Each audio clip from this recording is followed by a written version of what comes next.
करुणी पोटी साठवूया संत दर्शनी आला भर पद्मनाभ जोडीला तुका म्हणे होता ठेवा तुका म्हणे होता ठेवा तो या भावा सापडला संत दर्शनी आला भर पद्मनाभ जोडीला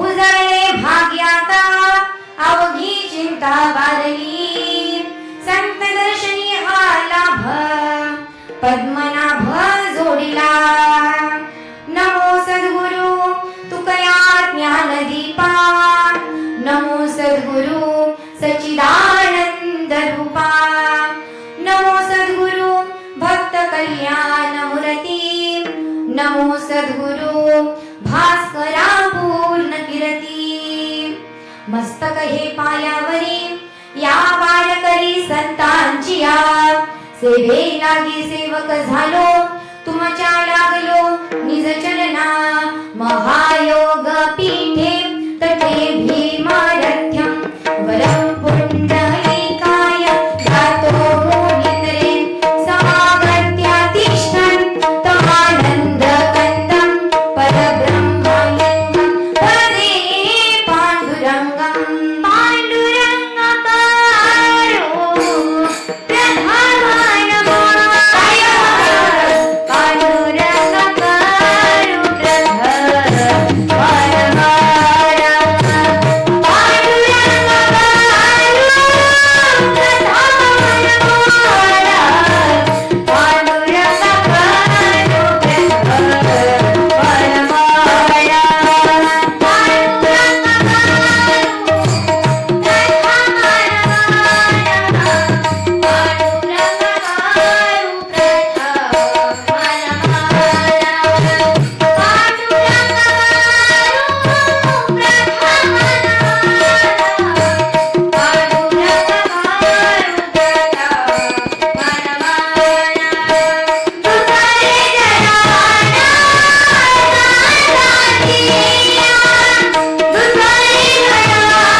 दास तुका दयांची केली स्मरण होय सकळ विद्येचे अधिकरण तेची बंधू श्री चरण श्री गुरूंचे ते नमस्कारो नियाता आता नमरंग भूमिका कीर्तने उभी होती लोका टाळ मृदुंग श्रोते दिखा तया माझे दंडवत ऐसे नमन करून या सकळा हरी कथा बोले बोबडिया बोला अज्ञानी म्हणून या फुल्या बाळा चालवी सकळा नामा म्हणे ओम नमो ज्ञानेश्वरा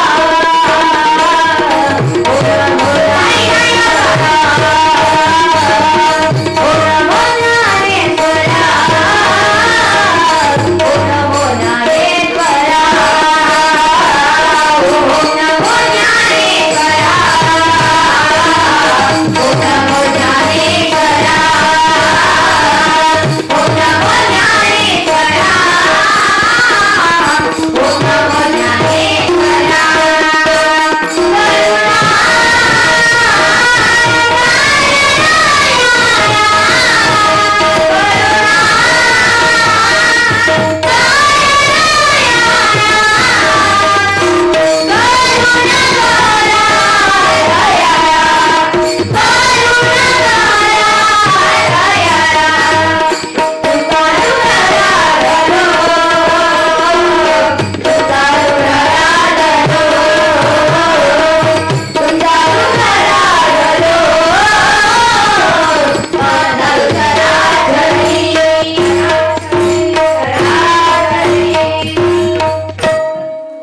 नमो ज्ञानेश्वरा करुणा करा दयाळा तुमचा अनुग्रह लादलो पावन झालो चराचरी मी कला कुसरी काहीच नेनो बोलतो वचनी हाती भाविका एका जनार्दनी तुमचा दास त्याची आस पुरवावी आदमापूरच्या देवराया आदमापूरच्या देवराया आदमापूरच्या देवराया आदमापूरच्या देवराया दंडवत तुझे पाया दंडवत तुझे पाया दंडवत तुझे पाया दंडवत तुझे पाया दंडवत तुझे पाया दंडवत तुझे पाया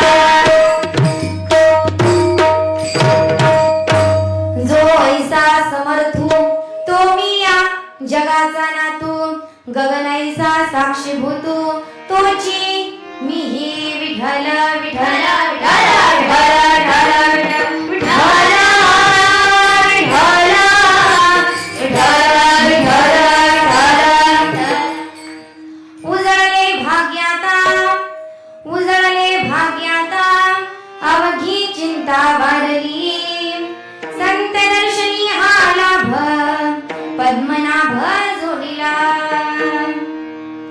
प्रस्तुत प्रसंगी समप्राप्त सेवेकरता निवडलेला अभंग कोणाचा आहे म्हणाल तर देहूचे साधू श्रेष्ठ संत जगतवंदनीय देवमान्य इतकंच नव्हे तर ज्यांना वारकरी संप्रदायाचं कळस मानलं जातं असे असणारे अक्षय तनुगात्र परम पवित्र महासतपात्र आणि कनकाई माता बोलोबा पुत्र असे असणारे जगद्गुरु तुकोबराय आणि त्यांचा हा 4 चरणाचा अभंग आज सेवेकरता निवडलाय विठ्ठल विठ्ठल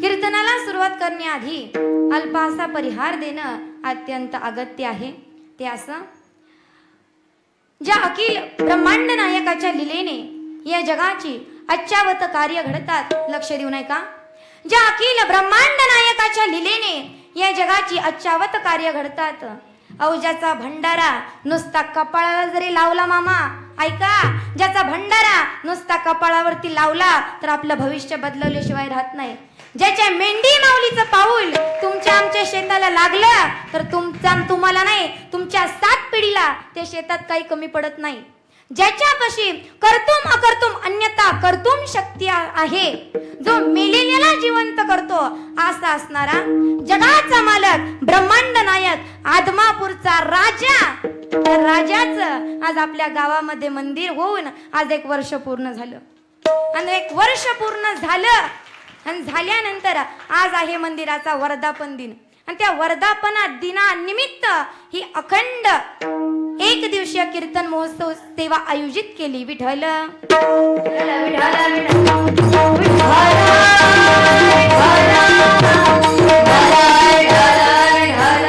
खरंच आज या माळीनगरकरांची भक्ती श्रेष्ठ आहे म्हणून तुमच्या गावात मामा आहेत कारण मामांचा शब्द आहे ऐका रे भक्तांनो जिथं गावात ज्या गावात माझी भक्ती आहे त्या गावात मामा आहेत ज्या गावात माझी भक्ती चालू आहे त्या गावात माझे मामा आहेत बघा कारण मामांनी सांगितलंय ज्या गावात माझी भक्ती चालू आहे त्या गावातल्या लोकांना माझ्याकडे आदमापूरला यायची गरज नाही त्या गावांना माझ्याकडे आदमापूरला यायची गरज नाही अरे ऐका तुमची भक्ती जर श्रेष्ठ असेल तो आदमापूरचा भगवंत चालून तुमच्या गावात आल्याशिवाय राहणार नाही विठ्ठल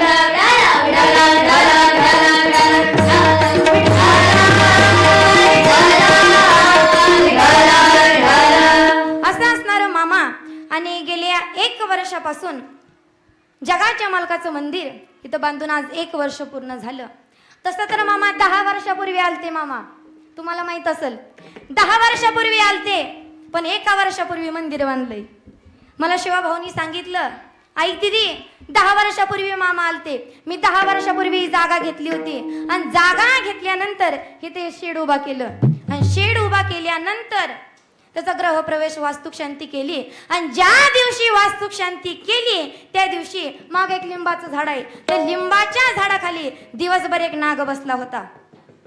दिवसभर एक नाग बसला होता आणि बसल्यानंतर कुणाला कल्पना नव्हती की हे मामा असतील म्हणून, कुणालाच कल्पना नव्हती. मग परत 2-4 वर्षापूर्वी तर 2 वेळा बकरी बसून गेली मामांची.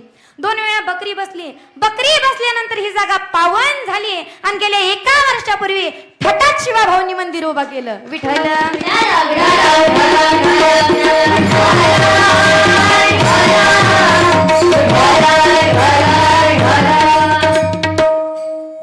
मंदिराचा वर्धापन दिन शिवभाऊंनी मला सांगितलं, हे मंदिर मी एकट्याने उभा केलंय, कारण या मंदिराला कितीतरी वर्गणी येते, कितीतरी पैसे येतात, पण हा शिवभाऊ कुणाच्या रुपयाला हात लावत नाही आणि मोरस्तर कुणाच्या रुपयाला हात लावणार नाही, ही शब्द त्यांचा आहे. बस अजून काय पाहिजे मामांना?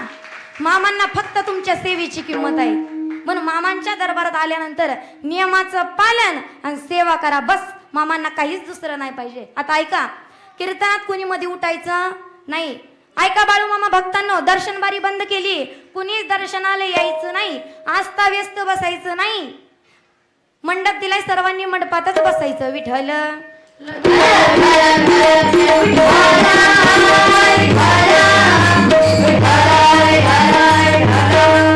कीर्तनाकरता उपस्थित गोड गायनाचार्य असतील, मृदुंगाचार्य असतील, आमच्या भक्तिवेदांत इंटरनॅशनल वारकरी गुरुकुल मधील सर्वच गुणवान विद्यार्थी असतील, मला तुमच्या समोर इथं उभा करणारे, मला घडवणारे, शिकवणारे माझे गुरुवर्य हरिभक्त परायण रामायणाचार्य रामराजे महाराज राजे भोसले, अर्थात आमच्या सगळ्यांचे बाबा आज याकरता उपस्थित आहेत. आमचे अंकल हरिभक्त परायण रजनीकांत महाराज राजे भोसले, माझे दोन्ही गुरुवर्य आज माझ्या कीर्तनाकरता उपस्थित आहेत. आणि तुम्ही सर्व बाळूमामा भक्त, तुम्हा सर्वांच्या चरणी नतमस्तक. माझे वडील असतील, माझी बहीण, आई वडील सर्वच आज कीर्तनाकरता उपस्थित आहेत. सर्वांच्या चरणी नतमस्तक, जगाच्या मालकाच्या चरणी नतमस्तक. सेवेला सुरुवात. विठ्ठल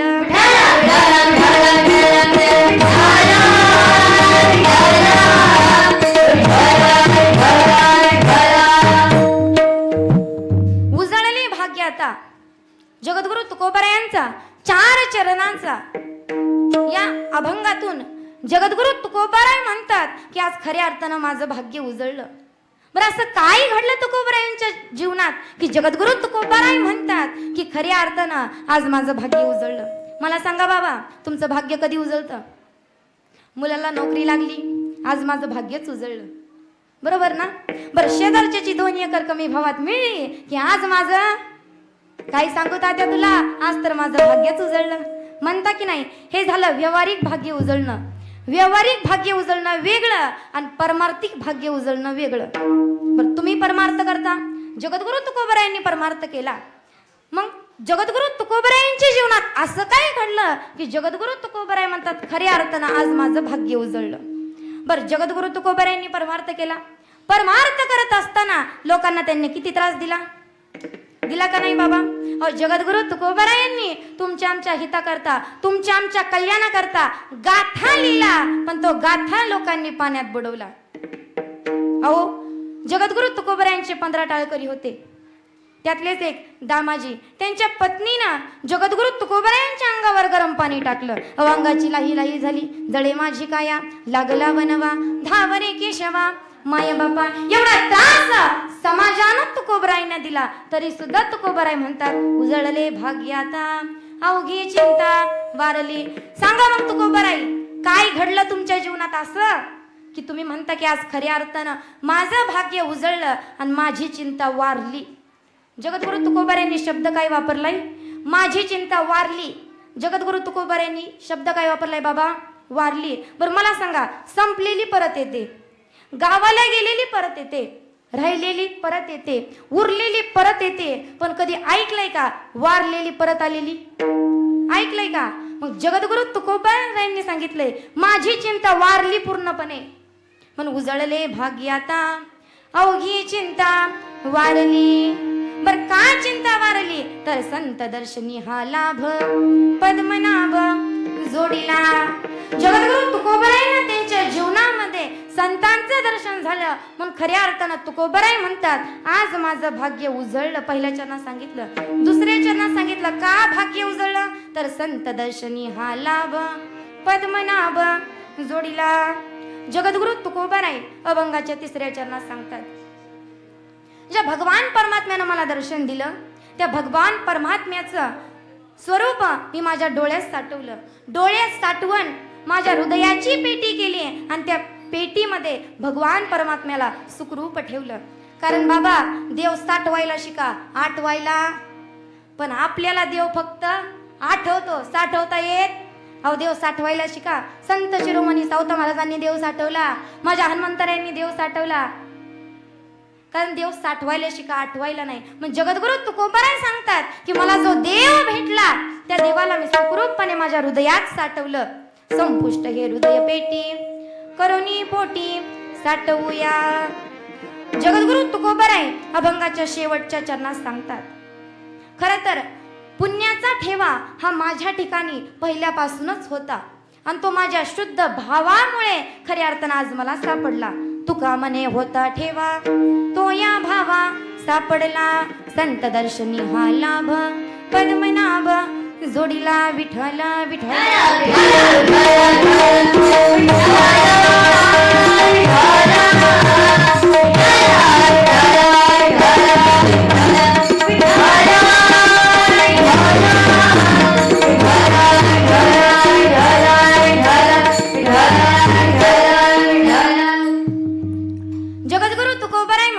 खऱ्या अर्थानं आज माझ्या जीवनातलं भाग्य उजळलं. आता असं म्हणावं लागेल माईनगरकर, खऱ्या अर्थानं आज तुमचं भाग्य उजळलं की तुमच्या गावात मामा आले. खरंच आज तुमचं भाग्य उजळलं. पण त्या मामांचा जन्म कसा झाला ऐका. महिला मंडळ डिस्टर्ब करू नका, मध्ये मध्ये बोलू नका, कीर्तनात विक्षेप आणू नका. विठ्ठल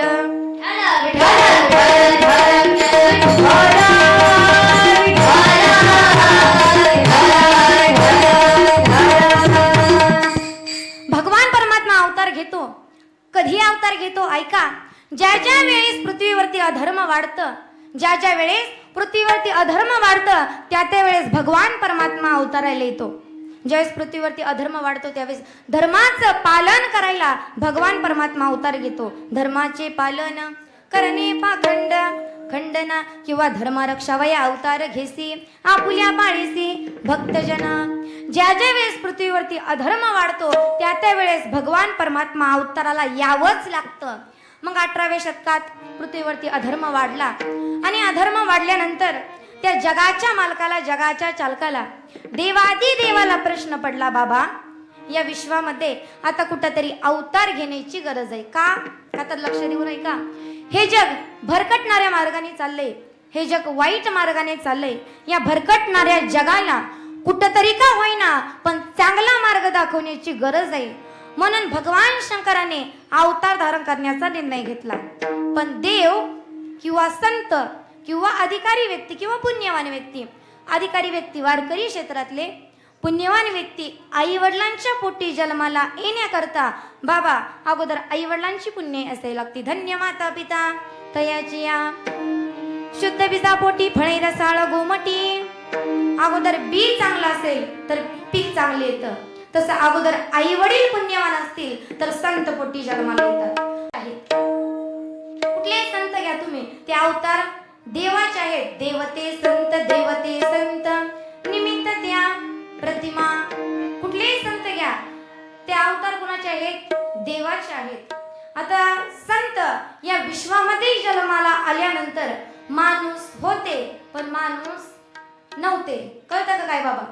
संत या विश्वामध्ये जन्माला आल्यानंतर माणूस होते पण माणूस नव्हते. संत नव्हती जगी माणसाच्या सारखे, दिसाय माणूस होते पण त्यांचं रान सुद्धा इथलं नव्हतं आणि ती इथले नव्हतेच. आम्ही वैकुंठ वासी आलो याची कारणासी, बोलिले जे ऋषी साच भावे वरताया, झाडू संतांचे मार्ग. रानाने बुडत चाललेला जगाचा रास साधू संतांना भावत नव्हता, त्याकरता त्यांनी अवतार धारण करण्याचा निर्णय घेतला. मग 18व्या शतकात भगवान शंकरांनी अवतार धारण करण्याचा निर्णय घेतला. पण आता संत म्हणून या विश्वामध्ये जन्माला यायचं म्हणलं बाबा माणसाच्या पोटी जन्म घ्यावा लागतो. मग माणसं एवढी पुण्यवान कोण की ज्यांच्या पोटी मी जन्म घ्यावा असा विचार भगवान शंकरांनी केला. मग ऐका, भगवान शंकराने कुस निवडली. अकोला गावच्या सुंदरा माता आणि मायप्पांची कुस निवडली. आता तुम्ही म्हणसाल महाराज तुम्हीच म्हणता की संत पोटी जन्माला येण्याकरता अगोदर आई वडिलांची पुण्याई लागती. मग आम्हाला सांगा की बाळूमामांच्या आई वडिलांची काय पुण्याई होती की त्यांच्या पोटी साक्षात भगवान शंकरांनी अवतार घ्यावा. तर ऐका, सुंदरा माता आणि मायप्पा ही पंढरीच्या पांडुरंगाची मनोभावे सेवा करायच्या आणि माहेर झाली आप्पाची वाडीमधील हरसिद्धनाथाला त्या मनोभावे पूजायच्या. एक दिवस त्या हरसिद्धनाथाच्या पुढे जाऊन उभा राहिल्या आणि त्या हरसिद्धनाथाला प्रार्थना केली. हे देवा, हे हरसिद्धनाथा ऐक, मी लहानाची मोठी झाली तुझ्या दरबारात खेळत खेळत खेळत मी लहानाची मोठी झाली तुझ्या दरबारात, पण आजपर्यंत कधीच तुला काही मागितलं नाही. पण आता माझी एक इच्छा आहे. काय इच्छा आहे? ऐक देवा, ऐक भगवंता, माझ्या पोटी असा पुत्र दे, असा पुत्र दे की तो अख्ख्या जगाचं कल्याण करेल असं वरदान सुंदरा मातेनं मागितलं. आणि त्या वरदानास्तव भगवान शंकराने अवतार धारण करण्याचा निर्णय घेतला. आता अवतार धारण करण्याचा निर्णय घेतला सन 1892 सालामध्ये 3 ऑक्टोबर वार सोमवार तिथी द्वादशीची. आणि या जगाचं कल्याण करण्यासाठी संत सद्गुरू बाळूमामांनी अवतार धारण केला 4:23 बोला बोला बाळूमामाच्या नावानं, बोला बोला बाळूमामाच्या नावानं, बोला बाळूमामाच्या नावानं. आगतम मामा सुस्वागतम मामा, आगतम मामा सुस्वागतम मामा, आगतम मामा सुस्वागतम मामा, आगतम मामा सुस्वागतम मामा, आगतम सुस्वागतम शरणागतम मामा, आगतम सुस्वागतम शरणागतम मामा, आगतम मामा दैव सुस्वागतम मामा,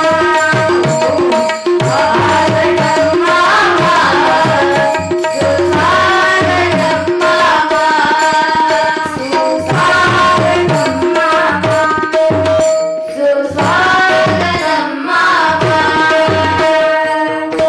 तर जगाच्या मालकाने अवतार घेतला सन 1892 सालामध्ये 3 ऑक्टोबर वार सोमवार. का सोमवार? तर अवतार कुणाचे आहेत?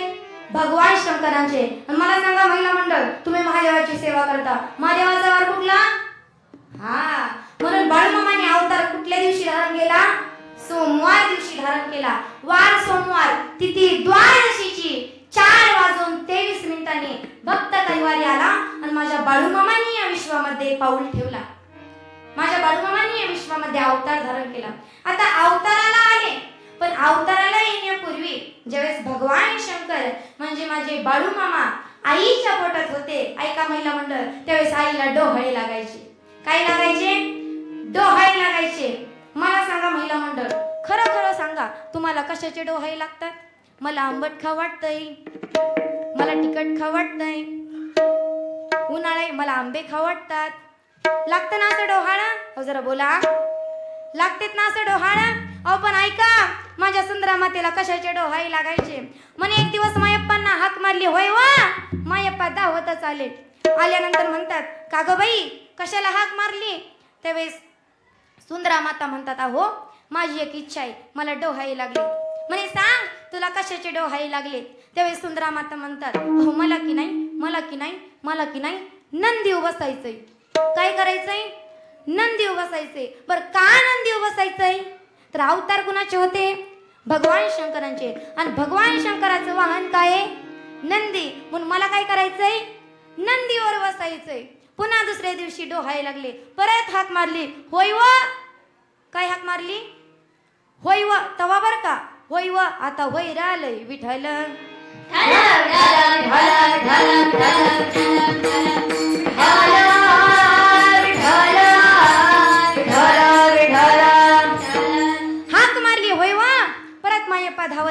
म्हणे का ग बाई आज काही झालं? म्हणे आज मला दुसरे डोहायला लागलेत. म्हणे सांग तुला कशाचे डोहायला लागलेत? मग तेव्हा सुंदरा माता म्हणतात, अहो मला की नाही स्मशानात जायचं. काय करायचंय? स्मशानात जायचंय. बरं का स्मशानात जायचंय? कारण भगवान शंकर हा भूतांचा राजा आहे. भगवान शंकर हा स्मशानाचा राजा आहे. भगवान शंकर हा आगोरी विद्येचा राजा आहे. नवे तो महाकाल आहे. आणि त्याचेच अवतार कोण आहेत? माझे मामा आहेत. विठ्ठल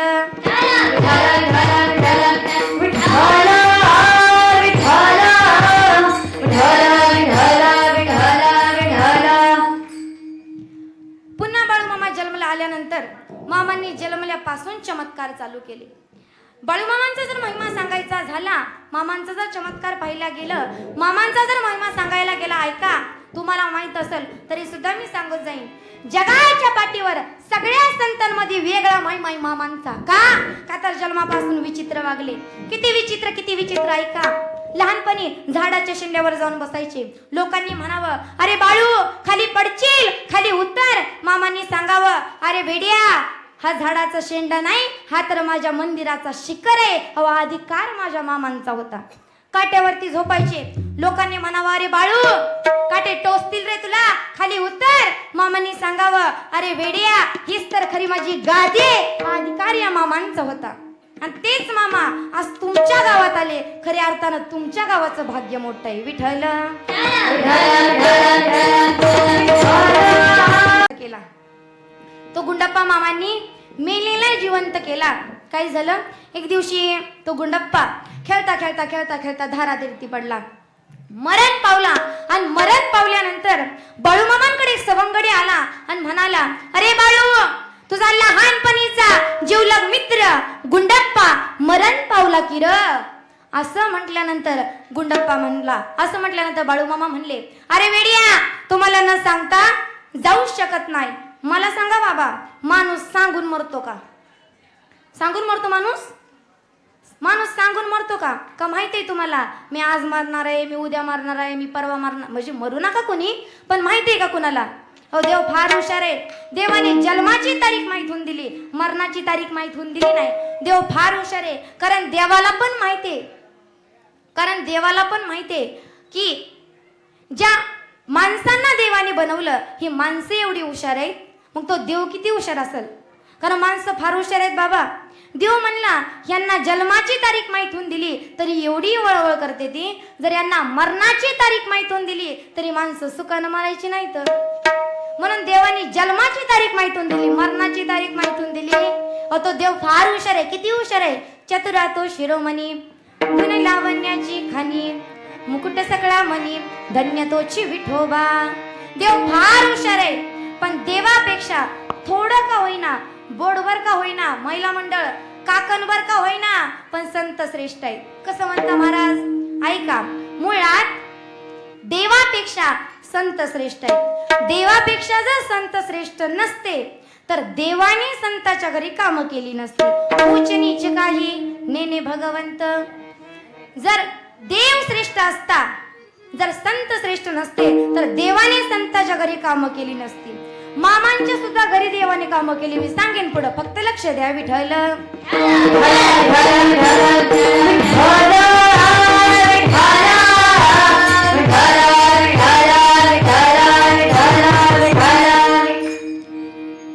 संतांपाशी कर्तुम अकर्तुम अन्यथा कर्तुम शक्ती असते. संतांपाशी ते भूतकाळ, भविष्यकाळ आणि वर्तमान काळ या तिन्ही काळात सत्ता असते. कुणाची? संतांची. आणि मामांनी म्हणून मेलेले जिवंत केलं. मामा म्हणले, अरे वेडिया तुम्हाला न सांगता जाऊ शकत नाही. पाहतात तर काय धावत आले, पाहतात तर काय त्या गुंडप्पाला तिरडीवरती बांधण्यात आले. त्याचे आई वडील पुढे रडतात. मामा पुढे गेले. मामांनी आपल्या उजव्या पायाचा अंगठा त्या गुंडकाच्या मस्तकावरती ठेवला आकाशाकडे पाहिलं आणि म्हणाले, अरे गुंडप्पा, माझा लहानपणीचा जीवलग मित्र मला कस काय सोडून गेला, तुला परत यावंच लागेल. मेलेला माणूस सहसा परत येत नाही, पण संतांची ताकद आणि संतांचा अधिकार सांगायचा आहे का. मामाने आकाशाकडे तोंड केलं, पंचमहाभूते एकत्र केली, पंचमहाभूते विलीन केली आणि त्या यमापासून गेलेला आत्मा माझ्या मामाने परत आणला आणि ते जीवलग मित्रामध्ये घातला. अहो, मुळात मेलेल्याला सुद्धा जिवंत करण्याची ताकद या जगाच्या पाठीवर कुणाची असेल तर ती संत महात्मांची, म्हणजे माझ्या मामांची. विठ्ठल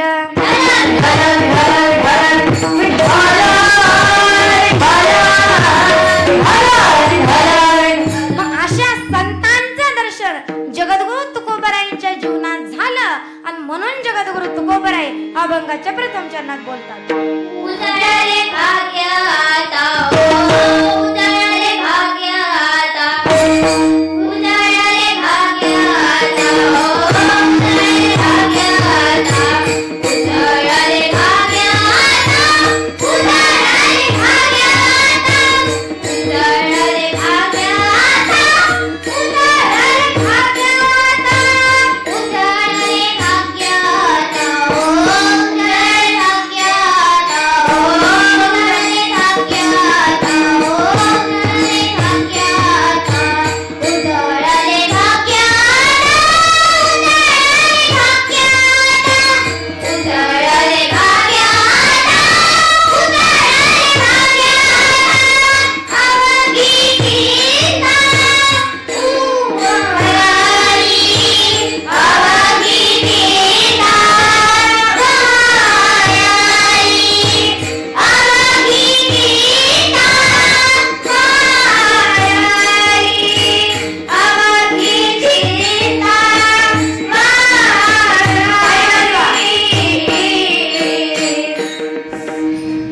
संत दर्शनी आला गो, संत दर्शनी आला गो, संत दर्शनी आला गो, संत दर्शनी आला गो, संत दर्शनी आला गो, संत दर्शनी आला गो, संत दर्शनी आला गो, अवघी गीता मायाई, अवघी गीता मायाई, अवघी गीता मायाई, अवघी गीता मायाई. संत दर्शनी आला गो, संत दर्शनी आला गो, संत दर्शनी आला गो, संत दर्शनी आला गो, संत दर्शनी आला गो, संत दर्शनी आला गो, संत दर्शनी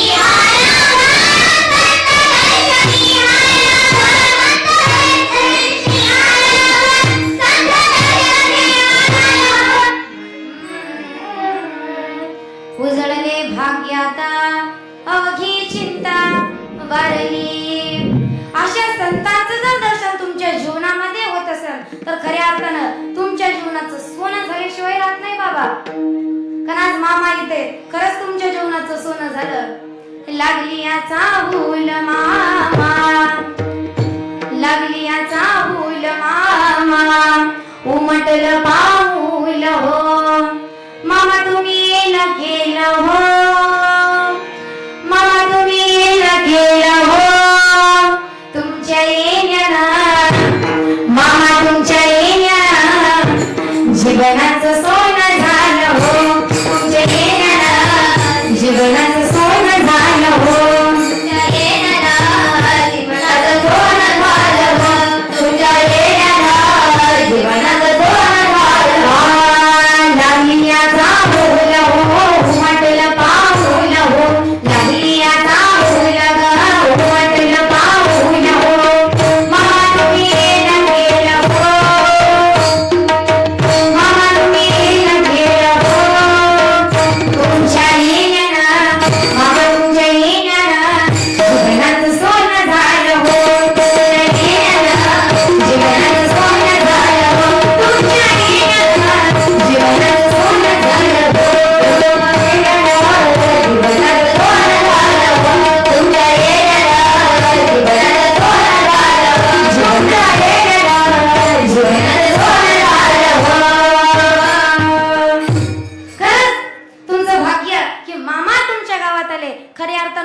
भाग्य उजळलं आणि तुमच्या जीवनाचं सोनही झालं. अजून काय पाहिजे तुम्हाला?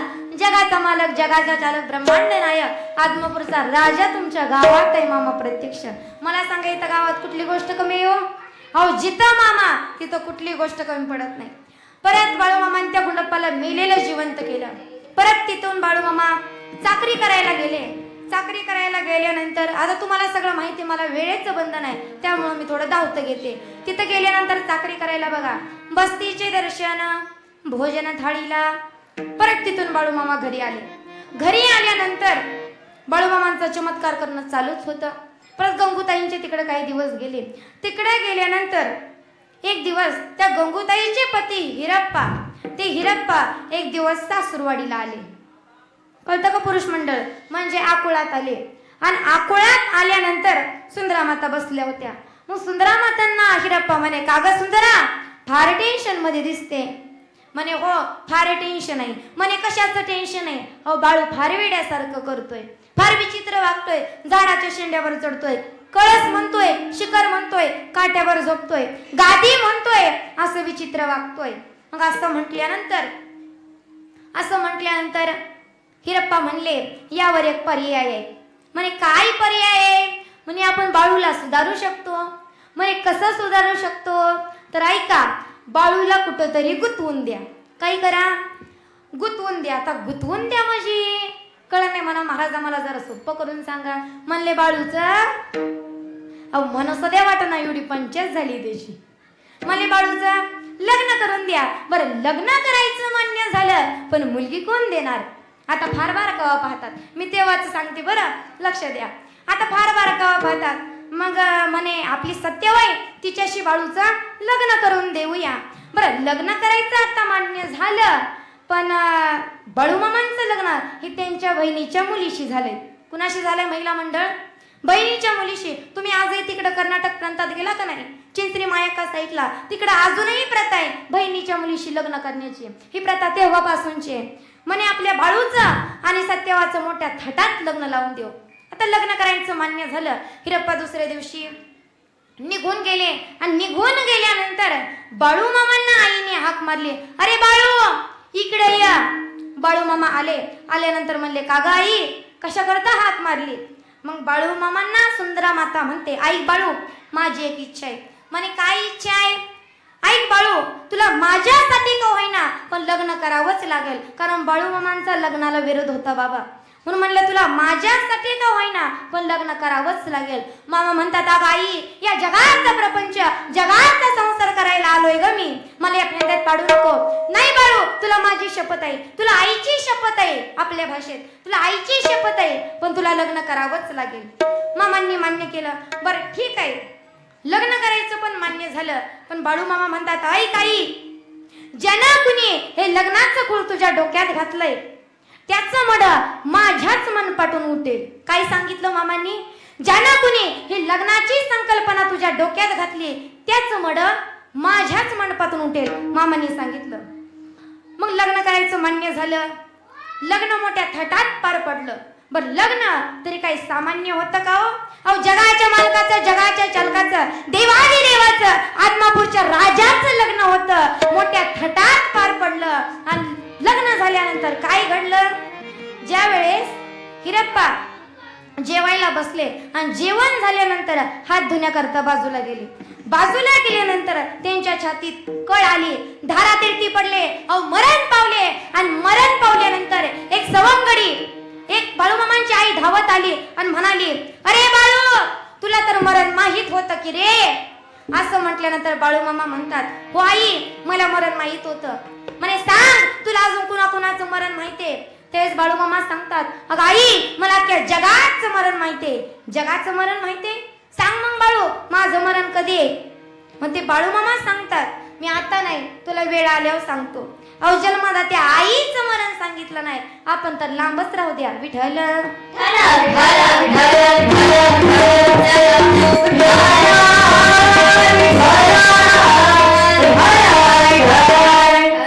परत बाळूमामा घरी आले. घरी आल्यानंतर कुळाचाराप्रमाणे, धनगर समाजाच्या रीतीप्रमाणे मामांनी बकरी राखायला सुरुवात केली. आणि आज जगात जिथं जाईल तिथं माझ्या मामांचीच बकरी दिसतात बघा. कुठेही जावा तुम्ही, अख्ख्या जगात माझ्या मामांची आज वहिवाट आहे. कुठेही जावा, आज माझ्या मामांचा दरबार भरतो. कुठेही जावा जगात तुम्ही, कुठेही जावा, माझ्या मामांचीच बकरी दिसतात तुम्हाला. कशी दिसतात? दिसती पांढरन बाळू मामाची मेंढर, दिसती पांढरन बाळू मामाची मेंढर, दिसती पांढरन बाळू मामाची मेंढर, दिसती पांढरन बाळू मामाची मेंढर, दिसती पांढरन बाळू मामाची मेंढर, दिसती पांढरन बाळू मामाची मेंढर, दिसती पांढरन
माझ्या मामांचीच बकरी दिसतात तुम्हाला.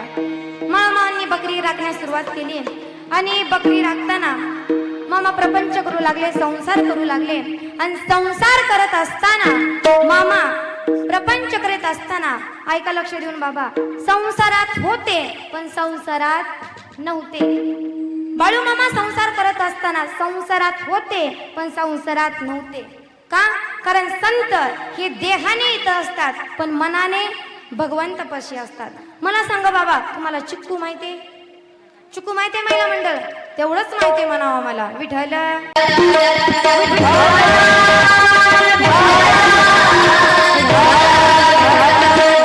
माहितीये ना चिक्कू?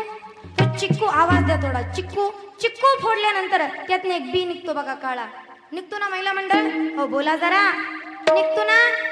हा, मग त्या बियाला मला सांगा, तो बी स्वच्छ असतो का त्याला गाभा लागलेला असतो?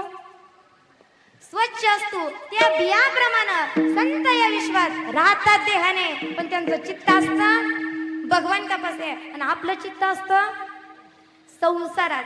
हो, देह प्रपंच हा चित्तातून करायचा असतो. पण आपलं मनावर देवपूजा करताना सुद्धा चित्त जाग्यावर नसतो. एक जण देवपूजा करत होता आणि देवपूजा करता करता हातात देव होता, देव चोळत होता, समोरनं कुत्रा आलं, त्यानं देवच कुत्र्याला फेकून आणला. हो, काय देवपूजा आणि काय चित्त. चित्त नाही नामे तरी काय चित्त नाही नामे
म्हणून चित्त नाही नामी तरी एवढा लाभ तुम्हाला आहे, पण तो लाभ घेता येत नाही. म्हणून मामा राहत होते देहाने प्रपंचात, पण ते प्रपंचात गुरु पडत नव्हते. व प्रपंचाचा डाग सुद्धा मामांनी लागून दिला नाही. पुन्हा बाळूमामा संसार केला, बकरी केली आणि करत असताना जात असताना त्या ठिकाणी पुन्हा सुंदरा मातेने हाक मारली बाळूमामांना. अरे बाळू इकडे ये म्हणे. आता काय झालं आई? आणि ऐका, बाळूमामांनी आईचा शब्द कधीच मोडला नाही. जीवन जगत असताना जीवनामध्ये सुंदरा मातेचा बाळूमामांनी कधीच शब्द मोडला नाही. निदान ज्याचं नाव बाळू आहे त्यानं तर हे लक्षात ठेवा बर का बाबा. विठ्ठल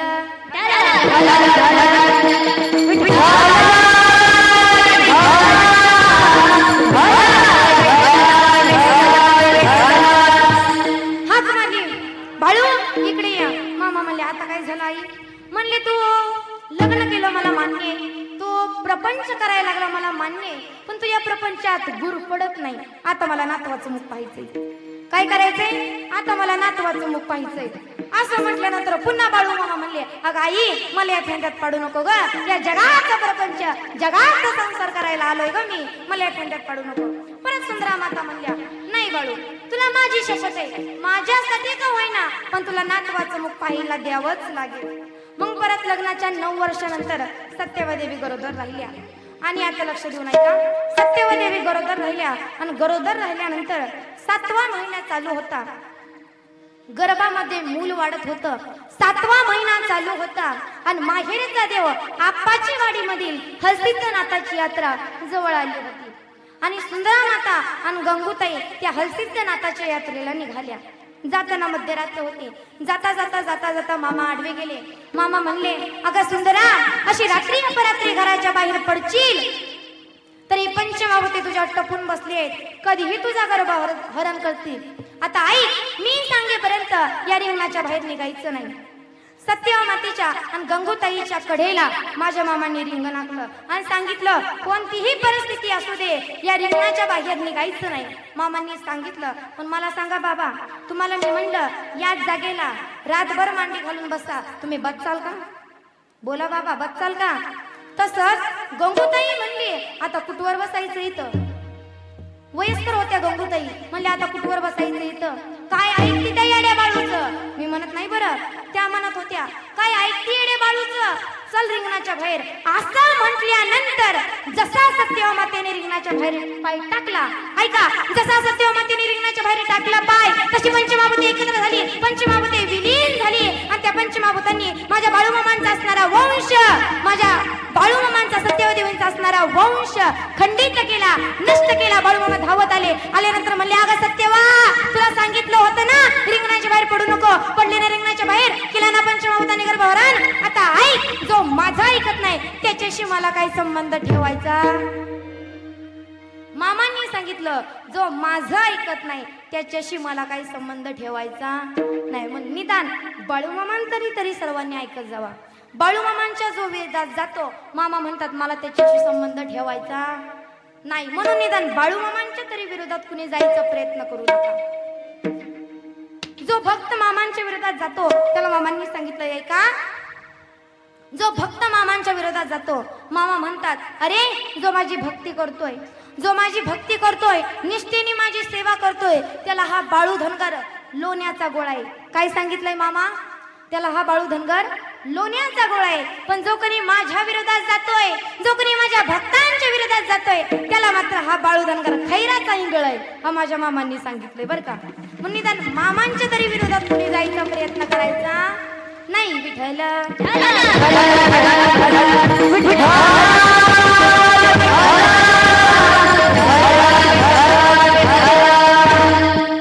मग अशा संतांचं दर्शन तुमच्या जीवनामध्ये झालंय.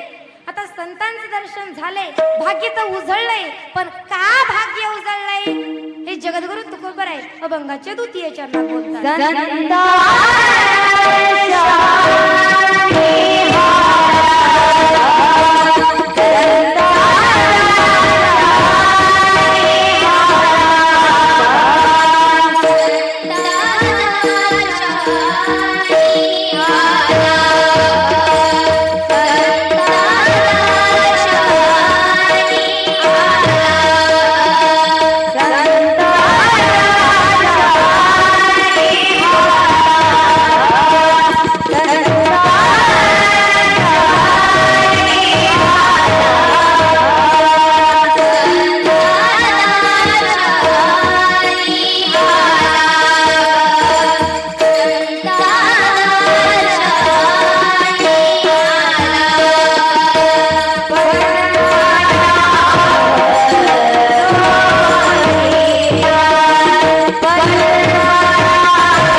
ज्यावेळेस तुमचं भाग्य उजळतं आणि भाग्य उजळल्यानंतर का भाग्य उजळतं तर अशा संतांचं दर्शन आपल्या जीवनामध्ये होतं, मग आपलं भाग्य उजळतं. म्हणून संत दर्शनी हा लाभ, पद्मनाभ जोडीला विठ्ठल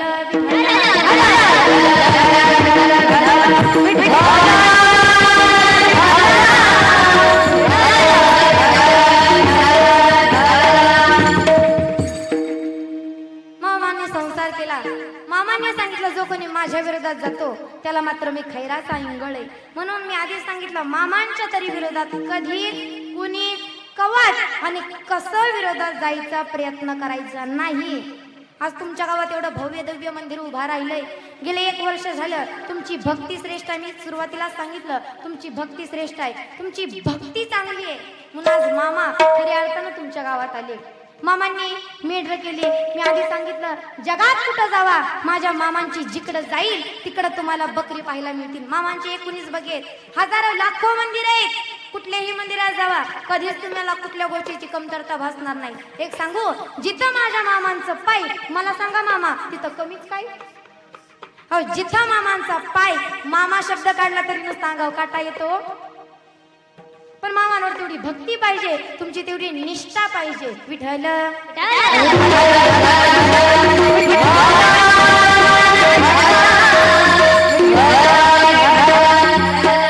मामांनी सुरुवातीला तुमची परीक्षा घेतली आणि त्या परीक्षेमध्ये तुम्ही पास झाला, मग मामा इथं आले. 10 वर्षापूर्वी नागराज आलता.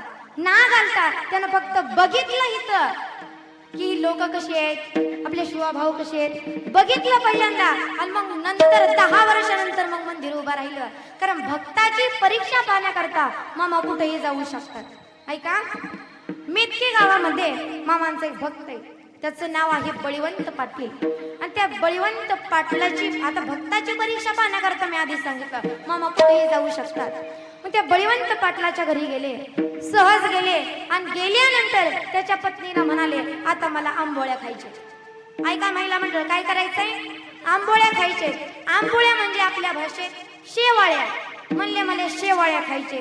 खायचं म्हटल्यानंतर आंबोळ्या केल्या, शेवाळ्या केल्या आणि केल्यानंतर आता आंबोळ्याचं जेवण म्हटल्यानंतर दूध नव्हतं. मग ती बळीवंत पाटलाची पत्नी शेजारच्या निघाली प्याला घेऊन. आता मामा तर सर्वज्ञानी, मामांना काही सांगायची गरज आहे हो. ऐका, तुम्ही एकदा का या मंदिराच्या आत पाऊल टाकला की मामांना कळताय हा भक्त इथं कशासाठी आलाय. तुम्ही कुठलीही संकल्पना घेऊन या, माझ्या संत मामांना सगळं कळतंय की हा भक्त इथं कशा करता आलाय.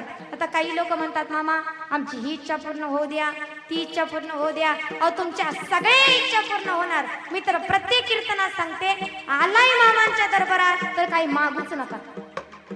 आला कीर्तनात चांगलं घेऊन जा, मामांच्या दरबारात काही मागूच नका. उलट तुमची भक्ती एवढी श्रेष्ठ ठेवा या जगाच्या मालकाने मागायच्यात तुम्हाला दिलं पाहिजे. बस तुमची एवढी भक्ती श्रेष्ठ ठेवा. मग मामाला आता तुम्ही काही संकल्पना घेऊन या, सगळं कळतंय. तसं त्या बळीवंत पाटलाच्या पत्नीच्या मनातलं संत मामांना कळलं. ती जात असताना मामा म्हणले अगं कुठं निघाली. असं म्हटल्यानंतर ती बळवंत पाटलाची पत्नी म्हणाली निघाली मामा शेजारची विचार. कशाला? म्हणे काही नाही मामा सहज जाऊन येते. असं म्हटल्यानंतर मामा म्हणले ते पदराड काय घेतलंय. म्हणे मामा प्यालाई. कशासाठी? आता मग ती बळीवंत पाटलाची पत्नी म्हणते अहो मामा काय कशासाठी चाललंय तुम्हाला कळत नाही का हो. अहो तुम्ही तर जगाचे मालक ब्रह्मांड नायक आहात, तुम्हाला कळत नाही का काय कशासाठी चाललंय. अहो तुमच्यापाशी तर कर्तुम शक्ती म्हणे, तुम्हाला कळत नाही का इथं का कशासाठी चाललंय. मग मामा तिला म्हणतात अगं तू जायच्या आधीच मी ओळखलेलं की तू कशा करता चाललीये. दूध नाही वय घरात. हो मामा 6 महिना झाला म्हस आटलीये, दूध नाही म्हशीला. असं म्हटल्यानंतर मामा म्हणतात अगं कोण म्हटलं तुझी म्हस आटली. अगं या बाळू धनगराचं पाय तुझ्या घराला लागलं. कोण म्हटलं तुझी म्हस आटली. आणि मी आधीच सांगितलं जिथं माझ्या मामांचं पाय तिथं कमीच काय. जिथं मामांचं पाय असेल, जिथं मामांचं मंदिर असेल त्या मंदिरात कधीच गावात मंदिरात कधीच कुठलीच गोष्ट कमी पडू शकत नाही. विठ्ठल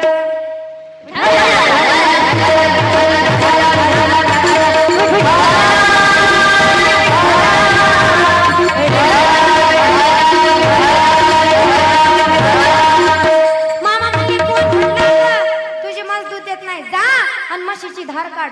असं म्हटल्यानंतर ती बळवंत पाटलाची पत्नी श्रद्धावंत होती, विश्वासू होती. ती लगेच गेली गोठ्यात, तिने रेडकू सोडलं. आता मला सांगा बाबा 6 महिने दूध न देणारी म्हस दूध देईल का? देईल का दूध? अहो पण संतांचा अधिकार सांगायचा आहे का. मामा म्हणले अगं पाहती काय जा आणि म्हशीची धार काढ. असं म्हटल्यानंतर ती श्रद्धावंत होती, गेली म्हशीची धार काढली, चरबी भरून दूध काढलं आणि मामांना आंबोळ्याचं जेवण खाऊ घातलं. खाल्ल्यानंतर मामांनी तिला आशीर्वाद दिला अगं आई अजून 6 महिने तुझी म्हस दूध देईल. अहो आटलेल्या म्हशीचं दूध काढलं, मेलेल्याला जिवंत केलं, निपुत्रिकाला संतान दिलं. एवढा अधिकार या मामाचा आहे. विठ्ठल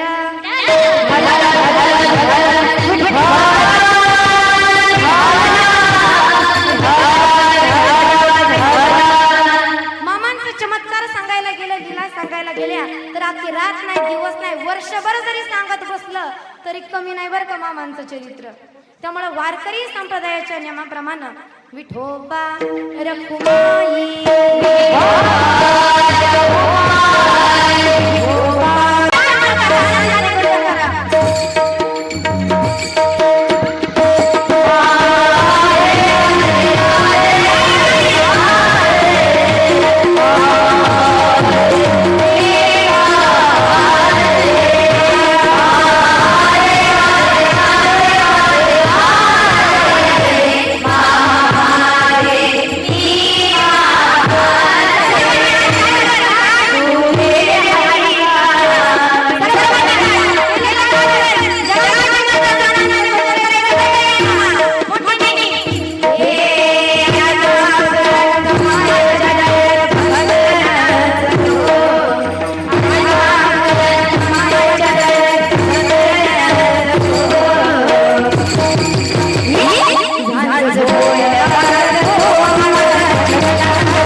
थोडा आवाज करा. दर्शन बंद करा. 10 मिनिटं कीर्तन लागले फक्त 10 मिनिटं.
बंद करा. अहो मामांचे सर्व बाळूंना भक्त लक्ष देऊन ऐका. तुम्ही तर मामांच्या दरबारात भक्तीने सेवेने निष्ठेने जर आला ना, काहीच सेवा करायची गरज नाही. फक्त नियमांचं पालन करा. फक्त नियमांचं पालन करा. तुम्ही 10 मिनिटं फक्त दर्शन बारी बंद करा. 10 मिनिटं फक्त कीर्तन चालणार आहे. फक्त 10 मिनिटं दर्शन बारी बंद करा. 10 मिनिटं फक्त. 300 किलोमीटरवर आम्ही इथं आलोय कीर्तना करता. फक्त 10 मिनिटं दर्शन बारी बंद करा. महिला मंडळ फक्त 10 मिनिटं. वा पुरुष मंडळ फक्त 10 मिनिटं. कसं भजन करायला पाहिजे तुम्ही ऐका. जय जय दर्शन बारी थांबलेली आहे. त्यांनी सर्वांनी मामांचं मोठ्याने भजन करायचं. सर्वांनी सगळ्यांनी हात वर घ्या. सगळ्यांनी खाली बसलेली वर बसले. सगळ्यांनी पुजारी मामा तुम्ही सगळ्यांनी हात वर घ्या. सगळ्यांनी हात वर घ्या. सगळ्यांनी हात वर करा. सगळ्यांनी इकडे उभा राहिलेले सगळ्यांनी हात वर करा.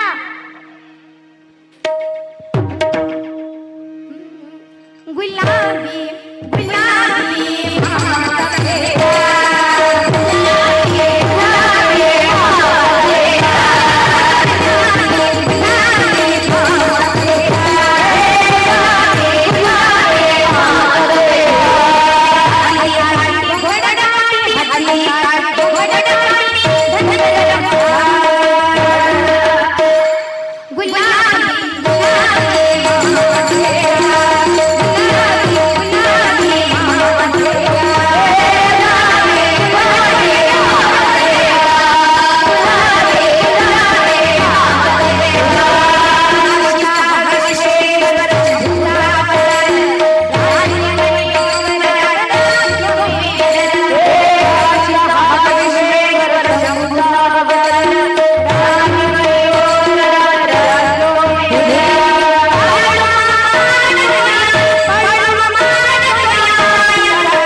जगाच्या मार्गात आलाय. भजन का करायचं? टाळी वाजवायची का? ऐका, तुळशीला घातलेलं पाणी, मंदिराला दिलेली देणगी, नाम सप्ताहाला दिलेली देणगी आणि या मामांच्या दरबारात बसून या दरबारात वाजवलेली टाळी अहो आयुष्यात कधी वायाला जात नाही. म्हणून तुम्हाला सांगते, टाळी वाजवून मामांचं भजन करा.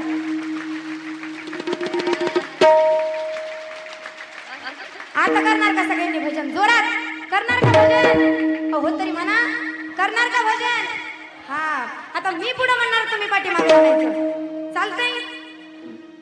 नमः शिवाय, नमः शिवाय, नमः शिवाय.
घरी कसं नवऱ्याला जोरात बोलता, त्याचा तर मला आवाज आहे का? मामाला तयार करते, इथं कशी बोलतो तशीच बोलतो.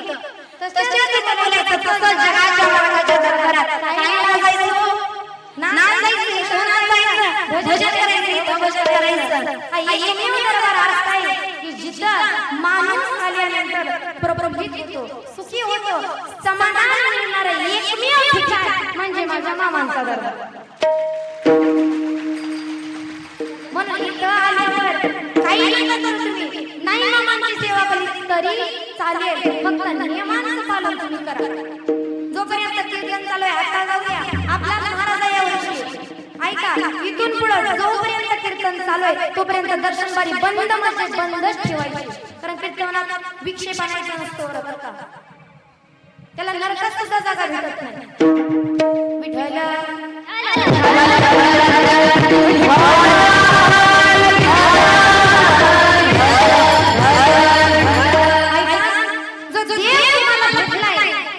बाळूमामा तुमच्या गावात तुम्हाला भेटले, तुमचं भाग्य तर उजळलंय, भाग्य उजळलंय का?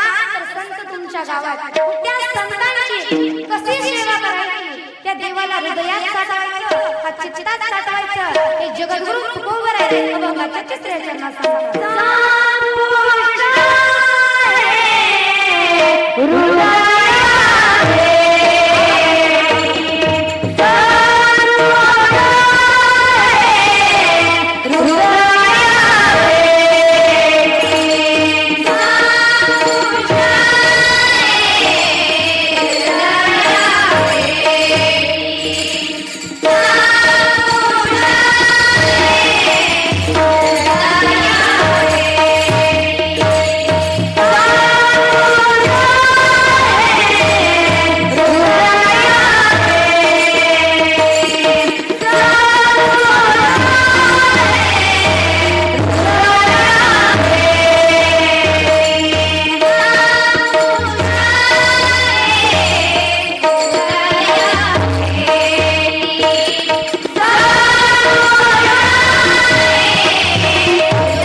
मला आता. त्या मामांना तुम्ही हृदयात साठवा. मी आधी सांगितलं जीवनाचं सोनं झाल्याशिवाय राहणार नाही. मामांची निष्ठेने भक्ती करा, न्यायाने वागा, नीतीने वागा, काही करू नका, फक्त एवढं करा. ऐका, मामांची एक निष्ठावंत भक्त होते. त्यांचं नाव होतं मारुती भोसले. त्यांचं नाव होतं, हा दृष्टांत लक्ष देऊन ऐका, त्याचं नाव होतं मारुती भोसले. आणि त्याला दुर्दैवानं अर्धांगवायू झाला. आपल्या भाषेत त्याला पॅरेलिस झाला. आणि झाल्यानंतर त्याला चालता येईना, बोलता येईना, खाता येईना, पिता येईना. तो मामांच्या दरबारात आला. मामांच्या दरबारात आल्यानंतर आता ऐका, त्याच्या रोगावचं औषध म्हणजे कन्या. आणि त्याची व्याधी पळाली दनादना. जसा मारुतीचा गेला अर्धांग, तसा तो बकरी राखण्यात झाला दंग. त्यानं प्रपंचाचा नादच सोडला. त्याच्या देहाचं संजीवन म्हणजे मामा आणि मामाच. डोंगरावर जावं लागला, बकरी राखायला लागला. राखता राखता काय म्हणायचं माहितीये का?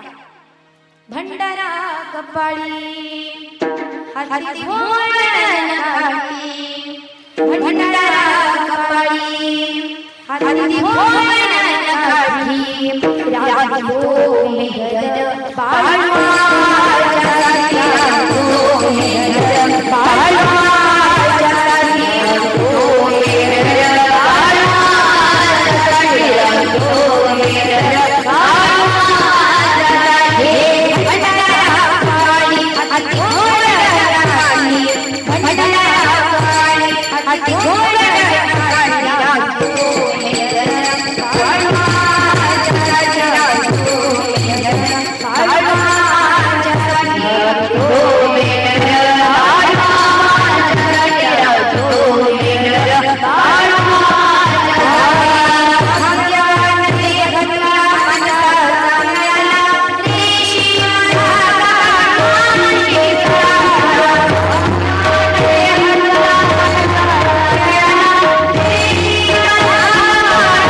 विठ्ठल विठ्ठल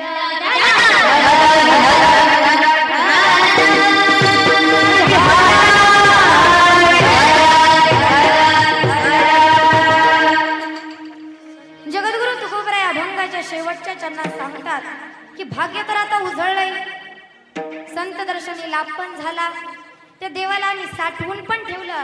पण काय साठवून ठेवलं? तो आमच्या पूर्वजांचा ठेवा होता पुण्याचा. तो खऱ्या अर्थानं माझ्या शुद्ध भावामुळे आज मला या ठिकाणी सापडला. आणि जगद्गुरु तुकोबराय अभंगाच्या शेवटच्या चरणात सांगतात.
ऐका, झालेली सेवा समर्पित करण्याच्या अगोदर ऐका मामा, माझी विनंती बरं ऐका, पुढच्या वेळेस कीर्तन असेल तर दर्शनबारी बंद ठेवायची, जेवणाचं बंद ठेवायचं, सगळ्या लोकांना सांगायचं सगळ्यांनी बसा, मामांचा महिमा ऐका, मामांचा गजर जय घोष ऐका सांगायचं, आधी मामांच्या नियमांचं पालन करायचं, भाविकांना अशी तुम्ही सूचना द्या, नियम देऊन ठेवायचा असं वडील, म्हणजे ते सेवेचं पालन करते.